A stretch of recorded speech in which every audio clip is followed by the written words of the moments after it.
Então, hoje não tem musiquinha, hoje não tem. O assunto hoje não é muito. Não é muito de brincadeira, não, tá? Hoje tá. É um daqueles vídeos assim que parece um velório, não é o vídeo que a gente gostaria de gravar. Pois bem, Ed René anda com o bico solto, anda soltando a boca, falando um bocado de coisa que tá quebrando a internet teológica. E ele sabe das reações que vão acontecer. Eu conheci Ed René entre 94 e 95. Eu tinha 29 anos e ele tinha 28, se não era o contrário, uma dessas duas coisas. Isso se deu em Fortaleza porque havia um encontro que era quase uma coisa para amigos, que era organizado pelo Armando Bispo. Pessoas que se reuniam e pensavam em igreja, e era com base na igreja local. A ênfase era a igreja local e os dons espirituais. E cada vez que a gente ia lá, tinha uma ou duas pessoas para ministrar para a gente e tudo mais. E dessa vez que eu conheci o Ed, se não me engano, foi o Ed René e o Russell Shedd. Me lembro que jogava bola, porque nos intervalos a gente ia para uma chácara, ele jogava bola, jogava direitinho, e tinha um cadernão enorme que não parava de fazer anotações. Naquele ano, a conclusão que todos nós chegamos foi, inclusive acho que o próprio Dr. Shedd, foi que o Ed René era saudável. E essa era a concepção naqueles dias. Ed René é uma pessoa saudável. Só que de lá para cá, o Ed veio paulatinamente fazendo declarações que já não parecem tão saudáveis teologicamente. Ele começou a questionar a ortodoxia, por exemplo. Não existe ortodoxia, inclusive ele está dizendo isso esses dias. Não existe esse negócio de ortodoxia. Ortodoxia, para quem não sabe, é o ensino correto.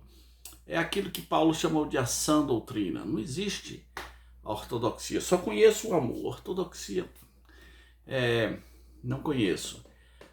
Ele questionou a soberania de Deus num dos seus livros, numa de suas mensagens. Ele disse: eu não acredito que Deus está no controle de todas as coisas. Ele começou a dizer: olha, Deus também não está irado. É isso que a gente tinha que pregar para as pessoas. Deus não está irado. E ele começou a flertar antigamente era um flerte, eu acho que agora é uma pregação. Ele começou a flertar com o universalismo. O universalismo é uma crença que acredita que no fim todo mundo será salvo. Pronto, né? Eu não vou explicar aqui as origens de tudo isso, mas é assim, ó, no fim, acontece o que acontecer, no fim, Deus vai salvar todo mundo. Ele começou dizendo assim: olha, eu vou citar aqui fulano de tal, que dizia que eu creio que o inferno existe, mas ele está vazio. E de lá para cá, ele tem se defendido da seguinte maneira: estão dizendo que eu sou universalista?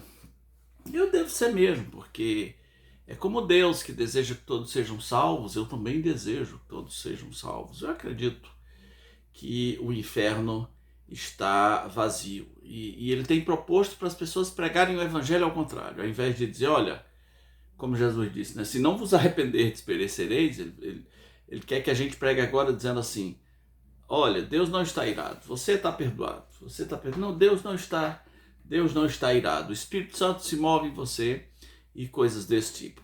Para mim, o ápice dessas coisas esquisitas que o Ed tem dito foi o negócio da mulher samaritana, né? Ali chocou bastante, porque ele disse que quando Jesus disse para a mulher samaritana: se você soubesse quem está falando com você, você pediria da água que eu tenho, porque eu tenho uma água aqui que é legal, uma água que jorra para a vida eterna. E ele falou que Jesus não estava falando de uma água de salvação eterna, não. Jesus estava falando, assim, de sexo, né? É como se Jesus estivesse falando do sêmen dele. Falou, eu tenho água aqui que jorra, mulher. Se você soubesse, eu te daria essa água. Desculpa, gente, eu tenho que rir. Eu te daria essa água e ela jorraria. Onde é que o Ed tá tirando essas coisas? Tá, vamos por partes. Eu não tenho como analisar, fazer observações sobre tudo. Para começar, sobre a soberania de Deus, nem vou falar, porque a maioria dos evangélicos também não acreditam, né? Gente que ora determinando coisas para acontecer não acredita em soberania. Mas o universalismo. Sim. E a última agora que pegou fogo foi quando ele falou que a Bíblia tem que ser ressignificada. A Bíblia é insuficiente. Não podemos acreditar nas coisas que Paulo diz, os profetas. Paulo uma hora é estoico, outra hora é grego, outra hora é judeu. Não, tá insuficiente essa Bíblia. Tem que ser ressignificada. Tá bom, vamos por partes. Universalismo. Não é verdade que o inferno está vazio e nem que todo mundo vai se salvar, porque Jesus não acreditava como Ed René. Jesus dizia assim, olha, entre pela porta estreita, porque larga é a porta e espaçoso o caminho que conduz para a perdição. E são muitos os que passam por ela. São muitos. Não são um pouquinho não está vazio o inferno. Muitos naquele dia vão me dizer, Senhor, nós fizemos isso, e eu vou dizer, apartai-vos de mim, malditos, para o fogo eterno, que está preparado, está lá só esperando, está preparado para o diabo e seus anjos. Sobre ortodoxia, né? Eu só quero falar sobre 3 coisas, já falei sobre uma, né, que foi o universalismo. A Escritura ensina exatamente o contrário, a maioria se perde. É mais fácil o céu estar vazio do que o inferno. Sobre ortodoxia, não existe ortodoxia, não existe esse negócio de sã doutrina. Ok, Paulo diz para Timóteo, embora Ed não respeite mais Paulo, né? Ele diz para Timóteo, fale o que convém a sã doutrina, a sã doutrina. O contrário também é verdadeiro, tem que pensar nisso. Se existe uma sã doutrina, é porque também existe uma outra que não é sã, como essa do Ed. Se existe uma sã, é porque existe uma podre. Nos anos 80, havia uma tendência ecumênica que dizia assim, não importa a sua doutrina. Como não importa? Jogue fora a sua doutrina. Vocês que falam mal do Ed, mas fala para o outro jogar fora a doutrina, uma doutrina que é para ser jogada fora, porque não presta mesmo. Se ela presta, não é para jogar fora.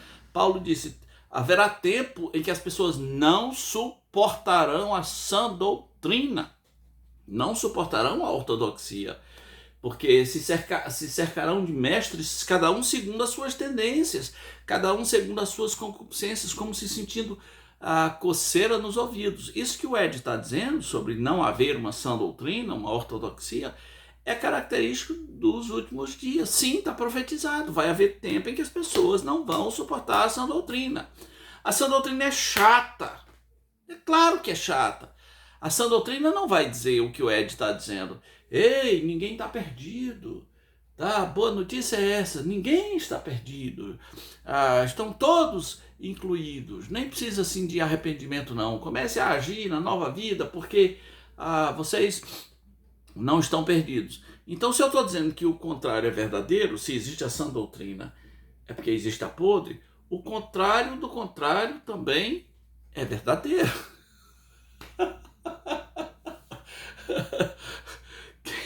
Quem é que vai determinar, Ed René, o que é a sã doutrina e o que não é? Não é?